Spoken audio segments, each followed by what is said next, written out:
જેને જેટલું પાણી માપવું હોય તેટલું માપી લો, અહીંયા તો કમળ જ ખીલશે. આવું કહી રહ્યા છે સંખેડાના ધારાસભ્ય અભયસિંહ તડવી, જેની વિગતે ચર્ચા કરીશું. નમસ્કાર, હું છું પ્રથમ મોદી, આપ જોઈ રહ્યા છો નિર્ભય ન્યૂઝ. છોટાઉદેપુર સંખેડા તાલુકા ભાજપનો સ્નેહ મિલન કાર્યક્રમ યોજાયો હતો. તેમાં ધારાસભ્ય અભયસિંહ તડવી ફરી એકવાર ચૈતર વસાવાને ચેલેન્જ ફેંકી છે અને કહ્યું છે જેટલું પાણી માપવું હોય તેટલું માપી લો, આ સંખેડાની ધરતી પર તો કમળ જ ખીલશે. આપણે જોતા આવ્યા છે કે અત્યારે હાલ આદિવાસી વિસ્તારમાં ચૈતર વસાવા લોકોના મસીહા બનતા હોય તેવું સ્પષ્ટ લાગી રહ્યું છે. એટલે જે રાજકીય દળ હોય કે નેતા તેમના વિરુદ્ધ ટિપ્પણી કરતા હોય તેવા નજરે પડતા હોય છે. હવે પહેલા તમે સાંભળી લો કે અભયસિંહ તડવીએ ચૈતર વસાવાને શું કહ્યું હતું. કઈ ઉભો છે આજે તમે? સંકેલાની તાકાત નસવાડી હોય, કડુલી મોવડી હોય, કેવડી હોય, તૈથિયા માનવ મેવડામાં અને સંકેલા બોરેલી અમારી 424 ગામમાંથી મારી પ્રજા પધારી છે. તમને હું વંદન કરું છું. ભારત માતા કી જય. આવા વાત તમે પાડતા જ રહેજો. જેને જેવું પાણી માપવું હોય એ માપી લે. આ સંકેલાની ધરતી છે અને સંકેલાની ધરતી પર કમર ખીલેલું છે ભાઈ. આ કમર મુજાવાનું નથી. અને મારી બહેનો, મારી માતાઓ, મારા ભાઈઓ આજે જે નાચતા કૂદતા આવ્યા એમાં તમારી જોડે મેપી નાખ્યો. મને કાલે તાપ કરી ગયો તો હાજે 3 વાગે ઉઠો 2:30 વાગે અને વાંધી થઈ ગઈ બરાબર. એટલે બધું મુકાવા કાઢી નાખવાનો બધો કચરો. એટલે આજે મને તમને બધાને જોઈ મારો તાવ જતો રહ્યો અને બધા આજે તુંબમ છે, ફાલમ કઈ ઉભો છે આજે તમે? સંકેલાની તાકાત નસવાડી હોય, કડુલી મોવડી હોય, કેવડી હોય, તૈથિયા માનવ મેવડામાં અને સંકેલા બોરેલી અમારી 424 ગામમાંથી મારી પ્રજા પધારી છે. તમને હું વંદન કરું છું. ભારત માતા કી જય. આવા વાત તમે પાડતા જ રહેજો. જેને જેવું પાણી માપવું હોય એ માપી લે. આ સંકેલાની ધરતી છે અને સંકેલાની ધરતી પર કમર ખીલેલું છે ભાઈ.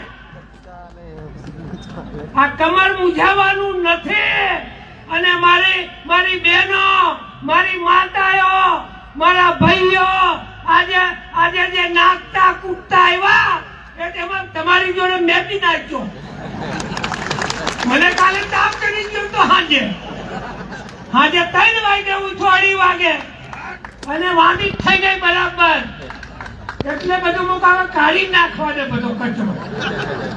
એટલે આજે મને તમને બધાને જોઈ મારો તાવ જતો રહ્યો અને બધા આજે તુંબમ છે, ફાલમ. હવે સવાલ થાય છે, જે વિસ્તારમાં લોકોની તકલીફ હોય, પાણીની સમસ્યા હોય, શિક્ષણ આરોગ્યની માંગ હોય અથવા તો સામાન્ય રોડ રસ્તાના જ પ્રશ્ન હોય, તે ચૈતર વસાવા નજરે પડતા હોય છે અને લોકોનો અવાજ ઉઠાવતા હોય છે. તેના કારણે અત્યારે અન્ય વિરોધ પક્ષના નેતાઓ કંટાળી ગયા છે. કેમ કે ચૈતર વસાવાનો પ્રભાવ જે છે દિવસે ને દિવસે વધતો જતો હોય તેવું લાગી રહ્યું છે આદિવાસી વિસ્તારમાં. અને જેના કારણે આમ આદમી પાર્ટીનું આદિવાસી વિસ્તારમાં પકડ જે છે વધુ મજબૂત બનતી હોય છે. અત્યારે જોવા જઈએ તો આદિવાસી વિસ્તારમાં ભાજપ હોય અને આમ આદમી પાર્ટી, આ બે જ પાર્ટી અત્યારે જે વધારે મજબૂત છે. તેમાં પણ આમ આદમી પાર્ટીની પકડ જે આદિવાસી વિસ્તારમાં વધુ મજબૂત બનતી હોય તેવું લાગી રહ્યું છે. જેને જેટલું પાણી માપવું હોય તેટલું માપી લો વાક્યમાં 3 અર્થ છુપાયેલા છે. ચૈતર વસાવા સામે મજબૂત રાજકીય પકડ, જેમાં આપણે પહેલા પણ વાત કરી કે જે અત્યારે આદિવાસી વિસ્તારમાં ચૈતર વસાવાની જે પકડ છે ત્યારે વધુ મજબૂત થતી હોય તેવું લાગી રહ્યું છે. જે ભાજપના અન્ય નેતા હોય તે અત્યારે એટલા એક્ટિવ નથી જોવા મળતા જેટલા ચૈતર વસાવા અત્યારે એક્ટિવ જોવા મળે છે.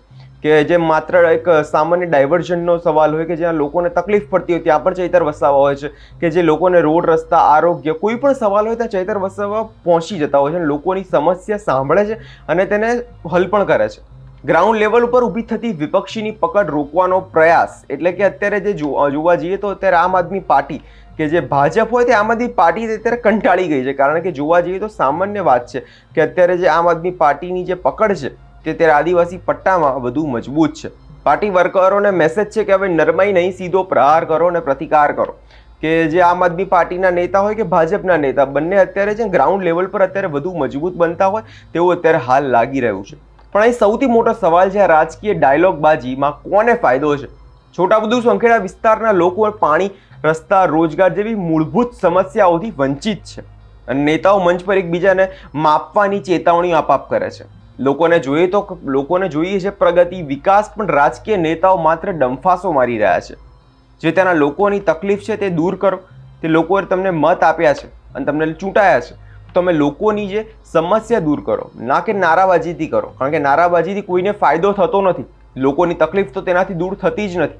જે આદિવાસી વિસ્તારમાં લોકોની તકલીફ છે, પહેલાં જે નેતા હોય તમારે તે દૂર કરવી જોઈએ.